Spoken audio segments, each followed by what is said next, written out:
श्रीगुरुभ्यो नमः। हरिः ओम्। निषुसीद गणपते गणेषु त्वामाहुर्विप्रतमं कवीनाम्।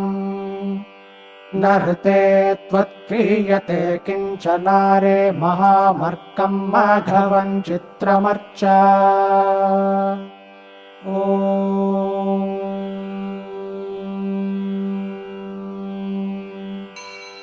निषुसु निषुसीद सीदसु निषुसीद सुसीद सीदसु सुसीद गणपते गणपते सीदसु सुसीद गणपते सीद गणपते गणपते सीद सीद गणपते गणेशो गणेशो गणपते सीद सीद गणपते गणेशो गणपते गणेशो गणेशो गणपते गणपते गणेशु त्वां त्वां गणेशो गणपते गणपते गणेशु त्वां गणपत इति गणपते गणेशु त्वां त्वां गणेशो गणेशु त्वामाहुराहुस्त्वां गणेशो गणेशु त्वामाहुः त्वामाहुराहुस्त्वां त्वामाहुर्विप्रतमं विप्रतममाहुस्त्वां त्वामाहुर्विप्रतमम् आहुर्विप्रतमं विप्रतममाहुराहुर्विप्रतमं कवीनां कवीनां विप्रतममाहुराहुर्विप्रतमं कवीनां विप्रतमं कवीनां कवीनां विप्रतमं विप्रतमं कवीनां विप्रतममिति विप्रतमम्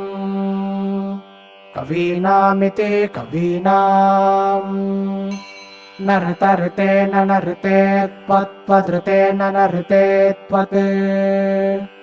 ऋते त्वत्त्वधृतर्ते त्वत्क्रियते क्रियते त्वधृतर्ते त्वत्क्रियते त्वत्क्रियते क्रियते त्वत्त्वत्क्रियते किं किं क्रियते त्वत्त्वत्क्रियते किम् क्रियते किं किं क्रियते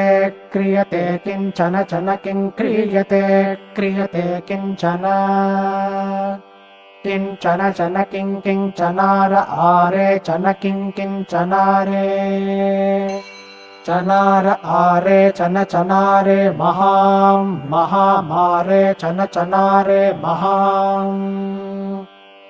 आरे महां महामार आरे महामर्कमर्कं महामार आरे महामर्कम् महामर्कमर्कं महां महामर्कं माघवन् मघवन्नर्कं महां महामर्कं माघवन् अर्कं माघवन् मघवन्नर्कमर्कं माघवन् चित्रं चित्रं माघवन्नर्कमर्कं माघवन् चित्रम् मघवन् चित्रं चित्रं माघवन् मघवन् चित्रमर्चार्च चित्रं माघवन् मघवन् चित्रमर्च मघवन्निति मघवन् चित्रमर्चार्च चित्रं चित्रमर्च अर्चेत्यर्च हरिः ओम्।